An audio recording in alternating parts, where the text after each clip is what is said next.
കാറ്റത്തെ കിളിക്കൂട് സീരിയലിന്റെ latest episode review ആണ് പറയുന്നത്. അങ്ങനെ സുധീഷ് തോമസ് ഏട്ടനോട് താണ് കേണ് പറയാണ്, തോമസ് ഏട്ടാ എന്റെ കല്യാണം കഴിഞ്ഞതല്ലേ, എനിക്ക് പണിയില്ലാത്ത കാര്യം മാത്രം ആരോടും പറയല്ലേ, എന്നെ സ്വന്തം മോനായിട്ട് കണ്ടൂടെ എന്നൊക്കെ ചോദിക്കുമ്പോൾ തോമസ് ഏട്ടൻ അങ്ങ് ചൂടാവാണ്. എടാ, നീ എന്റെ മോനായിരുന്നെങ്കിൽ നിന്റെ രണ്ട് കാലം തല്ലിയടിച്ച് ഞാൻ ആ പാവം പെൺകുട്ടിയെ ഞാൻ രാജീവൻ സാറിന്റെ വീട്ടിലേക്ക് തന്നെ കൊണ്ടുപോയി ആക്കിയേനെ. നീ ഇവിടെ നിന്ന് കഴിഞ്ഞാൽ നിന്റെ കാൽ ഞാൻ ശരിക്കും അങ്ങ് തല്ലിയൊടിക്കും. മര്യാദക്ക് ഇവിടെ നിന്നും ഇറങ്ങിപ്പോടോ എന്നൊക്കെ പറഞ്ഞ് അവനെ ആട്ടി ഓടിക്കാട്ടോ.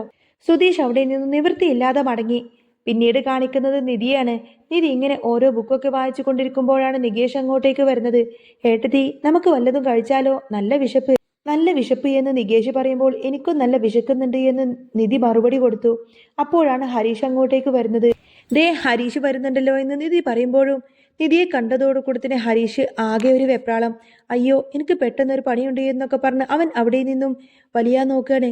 പണിയുണ്ടോ, താൻ ആഹാരമൊന്നും കഴിക്കാൻ വന്നതല്ലേ എന്ന് നികേഷ് ചോദിക്കുമ്പോൾ പെട്ടെന്നൊരു കാര്യം ഓർമ്മ വന്നു, അത്യാവശ്യമാണ് എന്നൊക്കെ പറഞ്ഞ് നിധിയോട് മുഖം കൊടുക്കാതെ ഹരി പെട്ടെന്ന് തന്നെ ബൈക്കുമെടുത്ത് അവിടെ നിന്നൊരൊറ്റ പോക്കായിരിക്കും. ഇത് കണ്ട് നികേഷ് ചിരിക്കുമ്പോൾ നിധി ചോദിക്കുന്നുണ്ട് എന്തിനാ അവൻ അങ്ങനെ ഓടിപ്പോയതെന്ന്.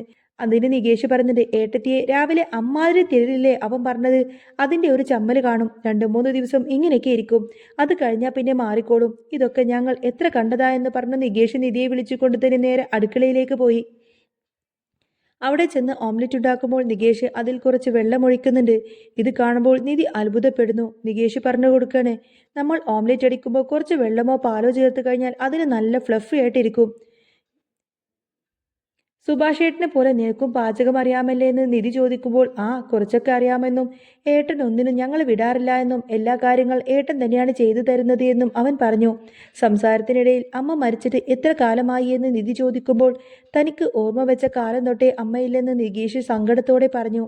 പക്ഷേ സുഭാഷ് ഏട്ടൻ ആ കുറവ് ഇതുവരെ അവരെ അറിയിച്ചിട്ടില്ല എന്നും അമ്മ എന്താണെന്ന് പോലും അറിയില്ലായിരുന്നുവെന്നും അവൻ പറഞ്ഞു. എന്നിട്ട് നികേഷ് ഒരു കാര്യം കൂടെ പറയുന്നുണ്ട്, ഏട്ടത്തി വന്നപ്പോൾ സത്യം പറഞ്ഞ ഏട്ടത്തി അമ്മ എന്ന് വിളിക്കാനാണ് എനിക്ക് കൂടുതൽ ഇഷ്ടം. കാരണം ആ പേരിന്റെ കൂടെ അമ്മ എന്നൊരു വിളി കൂടി ഉണ്ടല്ലോ. സുധീഷേട്ടൻ വിവാഹം കഴിച്ചത് ഒരു തരത്തിൽ നന്നായി, അതുകൊണ്ട് ഏടത്തിയമ്മയെ പോലെ ഒരാളെ കിട്ടിയല്ലോ എന്ന് അവൻ സന്തോഷത്തോടെ പറഞ്ഞു. ഓംലെറ്റ് ഒക്കെ റെഡിയായി അവർ കഴിക്കാനിരിക്കുന്നു. എങ്ങനെയുണ്ടെന്ന് നികേഷ് ചോദിക്കുമ്പോൾ നന്നായിട്ടുണ്ട് എന്ന് നിധി പറയുന്നുണ്ട് എങ്കിലും അവളുടെ മനസ്സിൽ നികേഷ് പറഞ്ഞ ആ അമ്മ എന്ന വിളി അതെങ്ങനെ തിങ്ങി നിൽക്കുകയാണ്. പിന്നീട് കാണിക്കുന്നത് രാത്രിയാണ്. ഭാസ്കരൻ പുറത്തിരുന്ന് റേഡിയോയിൽ പാട്ട് കേൾക്കുന്നത് അതിന്റെ കൂടെ പാടുന്നുണ്ട്. അടുക്കളയിൽ ചപ്പാത്തി ഉണ്ടാക്കിക്കൊണ്ടിരിക്കുന്ന സുഭാഷിന് ഇത് കേട്ട് ദേഷ്യം വന്നു.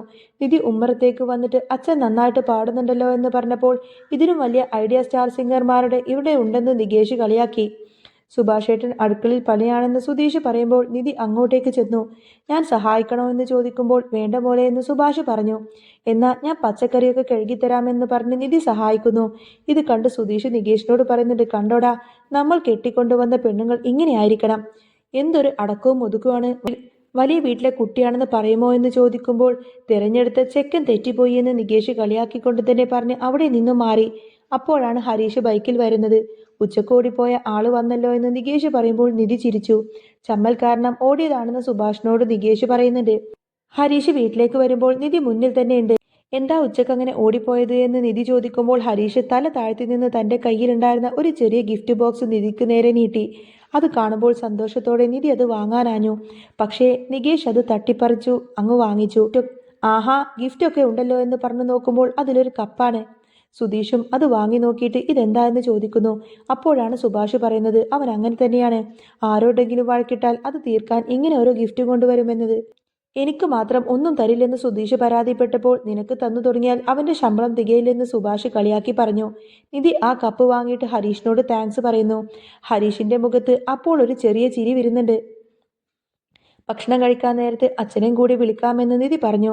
അത് വേണോ എന്ന് ഹരീഷ് ചോദിച്ചുവെങ്കിലും എത്ര കാലമായി അച്ഛൻ ഇങ്ങനെ തനിച്ച് പുറത്തിരിക്കുന്നു എന്ന് പറയും. ഇന്ന് നമുക്കൊപ്പം കഴിക്കട്ടെ എന്ന് പറഞ്ഞ് സുഭാഷ് പോയി വിളിക്കാണ്. അച്ഛാവാ, നമുക്ക് അകത്തിരുന്ന് കഴിക്കാമെന്ന് പറയുമ്പോൾ ദൈവത്തിന്റെ സ്നേഹം എത്ര മനോഹരമെന്ന് പാടി ഭാസ്കരൻ അകത്തേക്ക് കയറി വരുന്നു. പക്ഷേ അയാൾ വരുന്നത് തന്റെ തോളിലെ തോർത്തുകൊണ്ട് മേശയിലെ പൊടിയൊക്കെ തെറിപ്പിക്കുകയാണ്. അത് കണ്ട് ഹരീഷ് പുച്ഛിച്ചു. ഭാസ്കരൻ അവിടെ ഇരുന്ന് ഏമ്പക്കം വിട്ടതും തുമ്മുന്നതുമൊക്കെ കാണുമ്പോൾ നിധിക്ക് ആകപ്പാടെ അറപ്പ് തോന്നി. അയാൾ തുമ്മിയതൊക്കെ എല്ലാവരുടെയും പാത്രത്തിൽ വീഴുന്നുണ്ടായിരുന്നു. സുഭാഷ് മുരിങ്ങാക്കോൽ കറി വിളമ്പിയപ്പോൾ 6-7 മുരിങ്ങാക്കോൽ ഒരുമിച്ച് വായിലിട്ട് ചവച്ചു തുപ്പുന്നതും ശബ്ദമുണ്ടാക്കുന്നതൊക്കെ കണ്ടപ്പോൾ നിധിക്ക് പിന്നെ കഴിക്കാൻ പറ്റാതെയായി. ഏട്ടത്തി, ഇത് തന്നെയാണ് ഞാൻ പറഞ്ഞത് എന്ന് നികേഷ് പതുക്കെ പറഞ്ഞു. അച്ഛ ഒന്ന് അടങ്ങിയിരിക്കുകയെന്ന് സുഭാഷ് പറയുന്നുണ്ട് എങ്കിലും അയാൾ തന്റെ തീറ്റ രീതി തന്നെ തുടർന്നു. നിധി പാതി വഴിയിൽ ഭക്ഷണം നിർത്തി എഴുന്നേറ്റു പോയി. പിന്നീട് കാണിക്കുന്നത് രാജീവന്റെ വീടാണ്. രാജീവൻ ഭക്ഷണം കഴിക്കാനിരുന്നപ്പോൾ അരുൺ എന്തോ ആലോചിച്ചു നിൽക്കുകയാണ്. നിധി പോയ വീടിനെ കുറിച്ച് താൻ അന്വേഷിച്ചു എന്ന് അരുൺ പറയുമ്പോൾ രാജീവൻ ദേഷ്യപ്പെടുന്നു. പക്ഷേ അരുൺ പറയുന്ന കാര്യങ്ങളെല്ലാം കേട്ട് എല്ലാവരും ഞെട്ടുന്നു. അതൊരു കുടുംബമൊന്നുമല്ല, 5 ആണുകൾ മാത്രം താമസിക്കുന്ന ഒരു കെട്ടിടം മാത്രമാണെന്നും അരുൺ പറഞ്ഞു. സുധീഷും സഹോദരന്മാരും പിന്നെ കുടിച്ചു നടക്കുന്ന ഒരച്ഛനും. ആ അച്ഛന് 2 കല്യാണം കഴിച്ചതാണെന്ന്. ആദ്യത്തെ ഭാര്യയെ ചവിട്ടിക്കൊന്നതാണെന്നും രണ്ടാമത്തെ ഭാര്യ അയാളുടെ സ്വഭാവം കാരണം ഇട്ടേച്ചു പോയതാണെന്നും അറിഞ്ഞ് നിധിയുടെ അമ്മ തകർന്നു പോയി. എന്റെ മോൾക്ക് ഇനി എന്ത് സംഭവിക്കുമെന്ന് അവർ കരഞ്ഞുകൊണ്ട് ചോദിക്കാണ്. പോരാത്തതിന് ആ വീടിന്റെ മേൽ ഒരുപാടധികം കേസുകളുണ്ട് എന്നും അതെപ്പോൾ വേണമെങ്കിലും നഷ്ടപ്പെടാമെന്നും അരുൺ പറഞ്ഞു. ഇത് കേട്ട് രാജീവനും വല്ലാതെ ടെൻഷനായിരുന്നു. പിന്നീട് കാണിക്കുന്നത് നിധിയാണ്. കൊതുക് കടി ഏറ്റ് മുറ്റത്തിരിക്കുന്ന നിധിക്ക് സുധീഷ് ഒരു ഓംലെറ്റ് ഉണ്ടാക്കി കൊണ്ടുവന്ന് കൊടുത്തു.